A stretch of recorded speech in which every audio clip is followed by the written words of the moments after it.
Welcome to Lesson 5 in our series, The Leadership Style of Nehemiah. I'm your Adventure Bible Studies guide, Jimmy Seitz. Thanks for joining me. Here we go.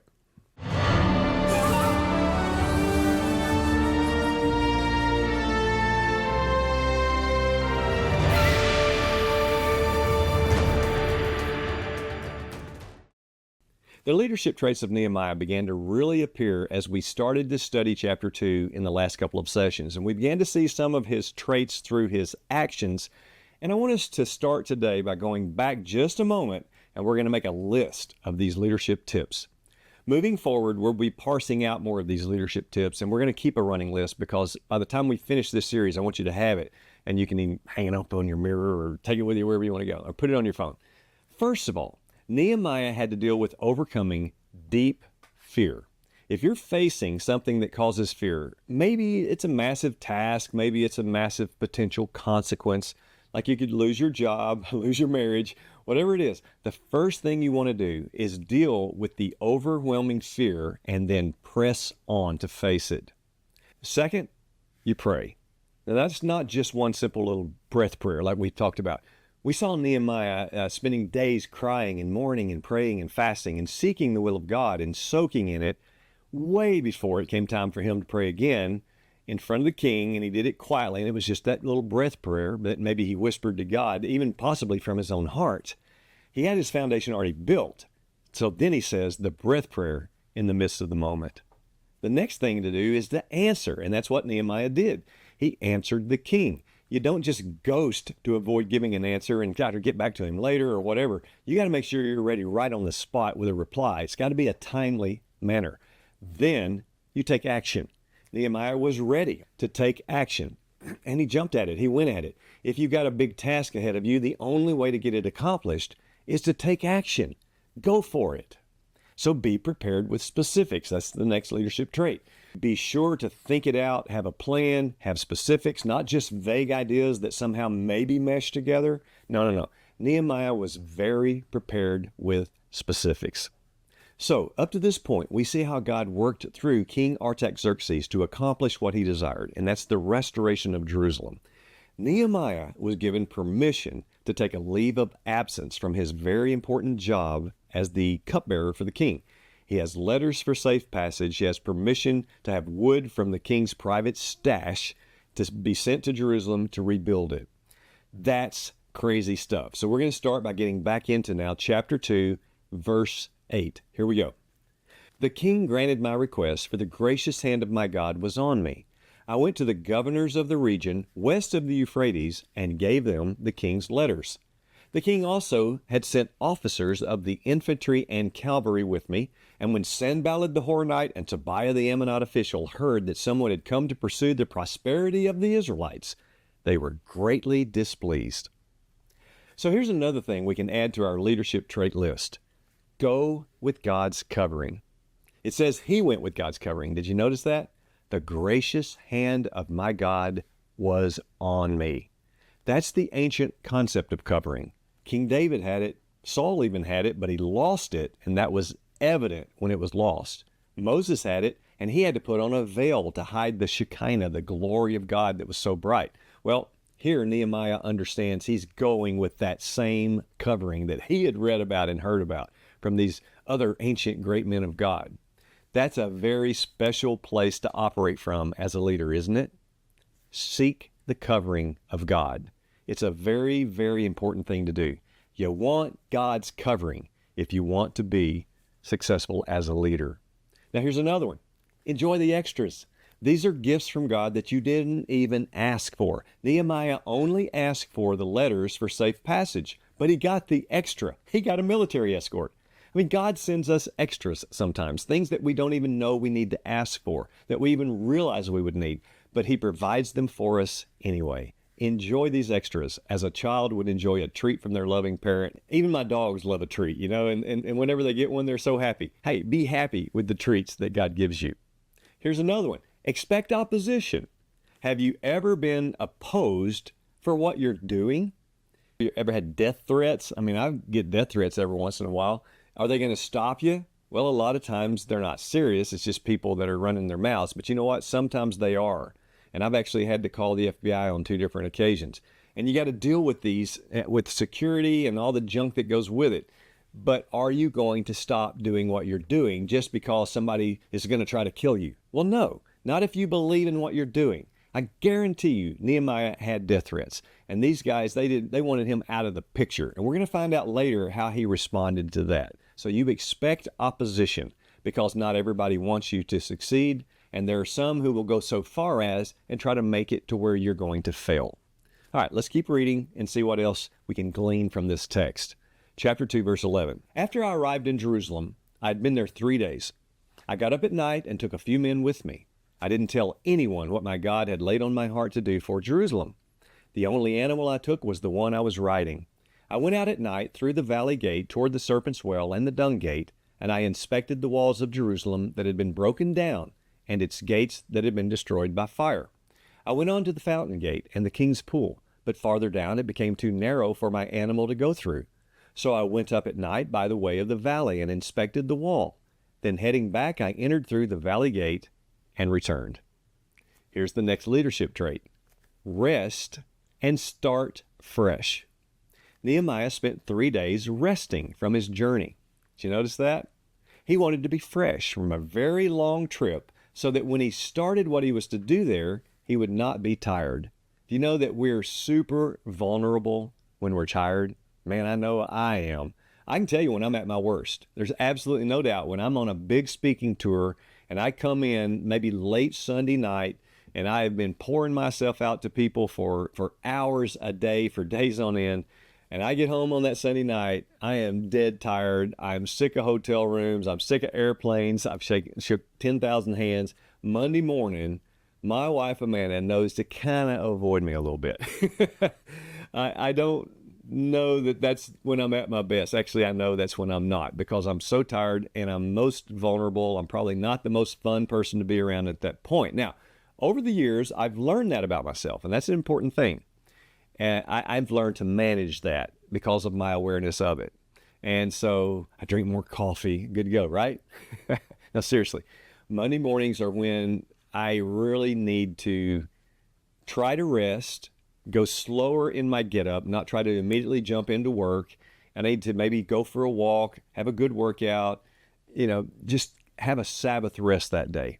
It's very, very important to understand that about yourself. The need for good rest provides a fresh start.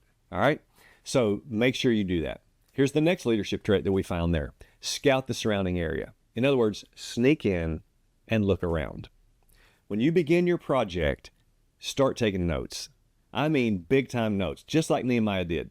You don't have to announce what you're doing. Just kind of ease in, stay in the shadows, look around. Like when I'm after a big buck, let's say with my trail camera, I find this huge buck that I want to go after. Well, I'm going to quietly sneak out there and keep checking my trail cameras, probably in the middle of the day when he's not around. I'm going to quietly go in and if it's not the season in Tennessee where you're not supposed to put out anything, I'll put out some protein pellets and some corn to try to keep that guy coming in, put him in front of the camera so I can learn his patterns. When the season comes, then I'm going to already have my stand out. I'll sneak in when I know he's not going to be there based on his patterns, and I'm going to be waiting on him very quietly. When he arrives, he's not going to know that I'm there. All right? That's how I'm going after that dude, and I'm going to try to place the odds in my favor as much as I possibly can. I've got to stack the odds because an old buck is very, very smart. He's nocturnal. How am I going to get him during the daytime? Most of the time the buck wins, I'll just be honest. But when I do get him, it's a very exciting thing. So I scout hard and I plan hard. So you be sure you scout really, really well. And that's what Nehemiah did, and he surveyed the situation. You take notes on the reality of it all. Nehemiah took some good notes. He was a realist about it and what it would take to accomplish the task. So then he strategizes. That goes back to what I just said. He planned the work. My dad, Colonel Carroll Seitz, had an old saying, and you've probably heard it. Son, whatever you do, you plan the work, then you work the plan. And I like that. My dad was a great leader. As a matter of fact, that was his whole career in the military as Colonel Seitz. For 42 years, he was known for his leadership skills. And on his tombstone in the Veterans Cemetery in Arkansas, it says this, led by God to lead men. He was decorated by the president because he was such a great leader. He and his team of 12 high-ups at the Pentagon helped to write what became known as Homeland Security before there was ever a Homeland Security.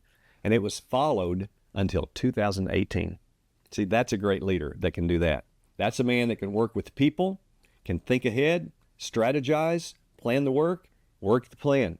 And that's what we see going on here with Nehemiah. Strategize, plan the work, so that later you can organize and you can work the plan.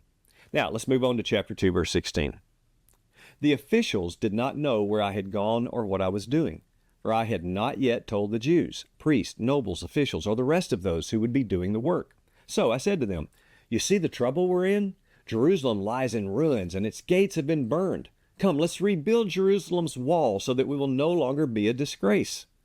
I told them how the gracious hand of my God had been on me and what the king had said to me. They said, let's start rebuilding. And their hands were strengthened to do this good work. So here's the next leadership point. Share the strategy. In other words, bring about an awareness. Now, you can't do this by yourself. I mean, there's no way you're going to get this project done by yourself. And that's one of my faults. If it's going to get done right, I got to do it myself. Have you ever thought that? Hey, we're all guilty of that from time to time. We're doing it myself. Well, the Hebrew word for that is hogwash.